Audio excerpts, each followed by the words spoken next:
આગળ વાત કરીએ મહેસાણા અર્બન બેંકની ચૂંટણીનું આજે પરિણામ મહેસાણા જીઆઈડીસી હોલ ખાતે મતગણતરી શરૂ થઈ છે। નોંધનીય છે કે 50 ટેબલ પર મતગણતરી કરવામાં આવી રહી છે।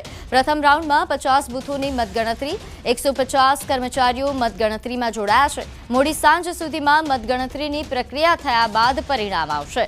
8 ડિરેક્ટરો માટે 26 ઉમેદવારો મેદાનમાં હતા।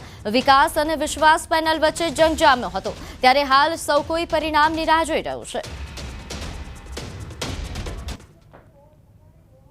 મહેસાણા અર્બન બેંકની ચૂંટણી બાદ હવે જે મતગણતરી હોય છે તે મહેસાણા જીઆઈડીસી હોલ ખાતે મતગણતરી શરૂ કરી દેવામાં આવી છે। તમે જોઈ શકો છો 50 ટેબલ પર 150 જેટલા કર્મચારીઓ હાલમાં આજે મતગણતરી હોય છે તેમાં જોડાયા છે। સવારે 8 વાગ્યા બાદ જે મતગણતરી હોય છે તે શરૂ કરી દેવામાં આવે છે।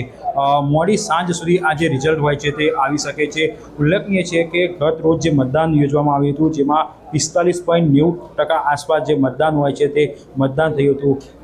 હાલમાં વાત કરીએ તો ખાસ કરી જે 8 ડિરેક્ટરો માટેની જે ચૂંટણી હતી તેમાં 26 જેટલા ઉમેદવાર હતા। તેમના જે ભવિષ્ય હોય છે તે આ પેટીઓમાં સીલ હતા। હાલમાં ભવિષ્ય ધીરે ધીરે ખુલી રહ્યા છે। કોનું ભવિષ્ય ઉજ્જવળ બને છે અને કોણ ડિરેક્ટર બને છે ટૂંક જ સમયમાં આજે ખબર પડશે, પણ ચોક્કસથી આક્ષેપ વચ્ચે આ જે ચૂંટણી હોય છે તે વિધાનસભા જેવી લડી હોય તેવું હાલ દેખાઈ રહ્યું હતું। કેતન પટેલ, ન્યૂઝ 18 ગુજરાતી, મહેસાણા। મોરબી પાટીદાર સમાજ દ્વારા ગરબા ક્લાસીસનો વિરોધનો મામલો। ભાજપ નેતા અને પાટીદાર અગ્રણી અલ્પેશ કથિરિયાએ સમર્થન આપ્યું। આ માત્ર પાટીદાર સમાજ પૂરતો વિષય નહીં, સમગ્ર ગુજરાતભરનો વિષય છે। દરેક માતા પિતાએ સાવચેત રહેવું જોઈએ, જેનાથી સંસ્કૃતિને હળાહળ અન્યાય થાય છે। ન થવાની પ્રવૃત્તિઓ પણ થઈ રહી છે, જેને અમે વાખોડીએ છીએ તેવા પ્રકારનું તેમનું નિવેદન। પાટીદાર સમાજ અને તેમના આગેવાનોએ કરેલા આ કાર્યને અમે આવકારીએ છીએ। આ માત્ર મોરબી કે કોઈ સમાજ પૂરતો વિષય નથી, સમગ્ર ગુજરાતભરનો વિષય છે।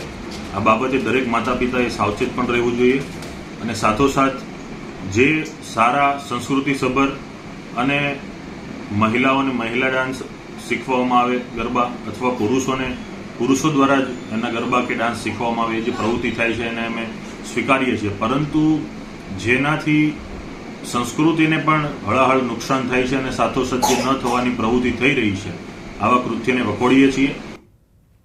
નવસારી પાર તાપી રિવર લિંક પ્રોજેક્ટને લઈને રાજકારણ ગરમાયું। કોંગ્રેસના ધારાસભ્ય અનંત પટેલના ફરી આંદોલનની જાહેરાત બાદ હવે ભાજપના ધારાસભ્ય નરેશ પટેલ મેદાને આવ્યા।